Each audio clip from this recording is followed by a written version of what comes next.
नमस्कार दोस्तों, हमारे YouTube चैनल में आपका स्वागत है। आज की हमारी वीडियो का विषय है भारतीय संविधान की अनुसूची, शेड्यूल्स ऑफ इंडियन कॉन्स्टिट्यूशन। जो इंडियन कॉन्स्टिट्यूशन में अनुसूचियों की संख्या है वो 12 है। There are 12 schedules in Indian constitution. जो इंडिया का गवर्नमेंट ऑफ इंडिया एक्ट 1935 था, उसके अंदर 10 शेड्यूल्स डाली गई थी। उसके बाद जब हमारा संविधान 1949 में लागू हुआ, तब वहाँ पर 8 अनुसूचियाँ थी और उसके बाद संशोधनों के द्वारा कई अमेंडमेंट्स हुए, जिसके बाद आज हमारे कॉन्स्टिट्यूशन में टोटल 12 अनुसूचियाँ हैं। तो एक एक करके हम इन सब अनुसूचियों के बारे में बताएंगे कि इसमें क्या है। तो सबसे पहले आते हैं हम फर्स्ट शेड्यूल पे, प्रथम अनुसूची पे। प्रथम अनुसूची हमारे भारत के राज्य तथा केंद्र शासित प्रदेशों से रिलेटेड है। इसके अंदर भारत के सभी राज्यों तथा केंद्र शासित प्रदेशों के बारे में बताया गया है और 69th अमेंडमेंट के थ्रू दिल्ली को भारत की कैपिटल बनाया गया। ये चीज़ याद रखने वाली है। और इससे रिलेटेड जो आर्टिकल्स है वो है 1 और 4। अनुच्छेद 1 और 4 प्रथम अनुसूची से रिलेटेड अनुच्छेद है। अब आते हैं हम सेकंड अनुसूची पर, सेकंड शेड्यूल पर। सेकंड शेड्यूल है वो हमारे भारत के जो पदाधिकारी होते हैं उनको मिलने वाली सैलरी, भत्ता और पेंशन से रिलेटेड है। अब इसमें कौन कौन से आते हैं ये आपके लिए इम्पोर्टेंट है, जैसे president of India, governors of Indian state, speaker of Lok Sabha, deputy speaker of Lok Sabha, chairman and deputy chairman of Rajya Sabha, supreme court and high court जजेस। और कैग आ जाता है भारत के नियंत्रक एवं महालेखा परीक्षक, speaker and deputy speaker of legislative councils of Indian state, जो कि विधान परिषद के स्पीकर्स होते हैं, उनकी भी सैलरी, भत्ता, पेंशन ये सब इसमें आता है। इसके साथ ही विधानसभा के भी इसमें आते हैं। अब आते हैं हम तृतीय अनुसूची, थर्ड शेड्यूल पर। थर्ड शेड्यूल जो हमारा है वो रिलेटेड है कि ये जो हमारे भारत के पदाधिकारी होते हैं उनके द्वारा जब पद ग्रहण किया जाता है उस टाइम जो ओथ ली जाती है वो उसका इसमें विवरण है। अब वो है union ministers of India, members of parliament जितने भी एमपीज होते हैं उसका भी है, सुप्रीम कोर्ट और हाई कोर्ट के जजेस और साथ में कैग। फोर्थ अनुसूची जो है वो रिलेटेड है, इसमें सभी राज्यों तथा संघीय क्षेत्रों की राज्यसभा में प्रतिनिधित्व का विवरण दिया गया है और साथ ही ये आर्टिकल 4 और 80 से रिलेटेड है।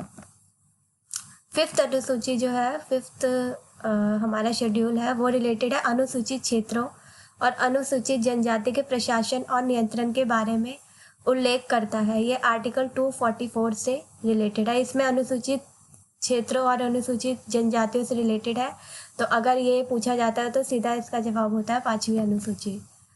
और छठी अनुसूची जो है वो हमारे रिलेटेड है कि जो असम, मेघालय, त्रिपुरा और मिज़ोरम में जो जनजातियां रहती हैं उनसे रिलेटेड कि वहाँ पे किस तरीके से प्रशासन करना चाहिए, उनके अधिकारों की किस तरीके से रक्षा होगी, उससे संबंधित छठी अनुसूची से संबंधित अनुच्छेद 244 और 275 है।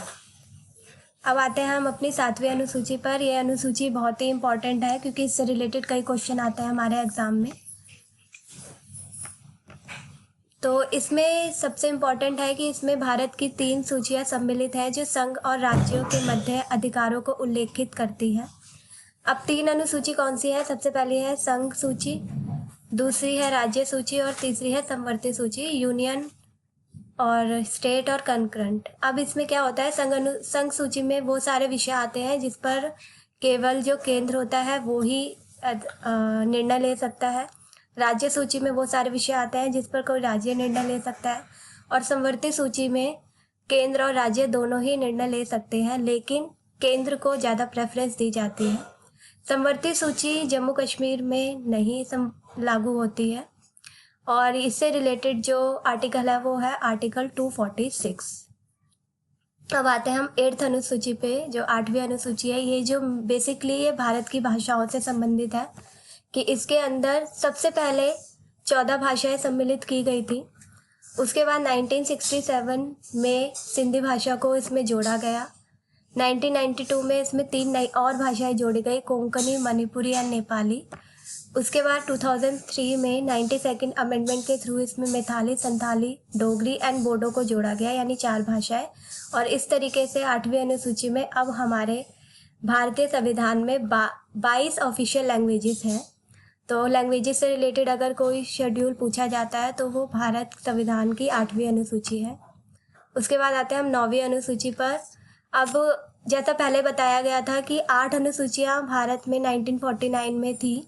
उसके बाद 9वीं अनुसूची सबसे पहले अमेंडमेंट के थ्रू ऐड की गई, जो फर्स्ट अमेंडमेंट एक्ट 1951 में हुआ था, इसके द्वारा जोड़ा गया था इसे।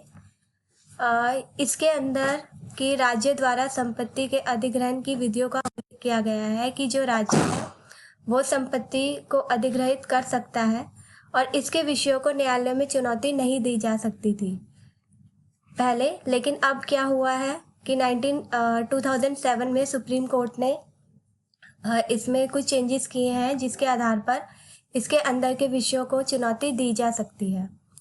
अब आर्टिकल 31B इससे रिलेटेड है। अब आते हैं हम 10वीं अनुसूची पर। संविधान में 10वीं अनुसूची को 1985 में 52nd अमेंडमेंट एक्ट के थ्रू ऐड किया गया है। इसे एंटी डिफेक्शन लॉ भी कहते हैं। ये दल बदल संबंधित प्रावधानों का उल्लेख करता है। इससे रिलेटेड अनुच्छेद है 102 और अनुच्छेद 191 191। फिर 11th जो शेड्यूल है वो 73वें संविधान संशोधन अधिनियम के द्वारा 1992 में जोड़ी गई, 73rd अमेंडमेंट के थ्रू जोड़ी गई है। इस अनुसूची में 29 मैटर्स हैं जिन्हें जोड़ा गया है।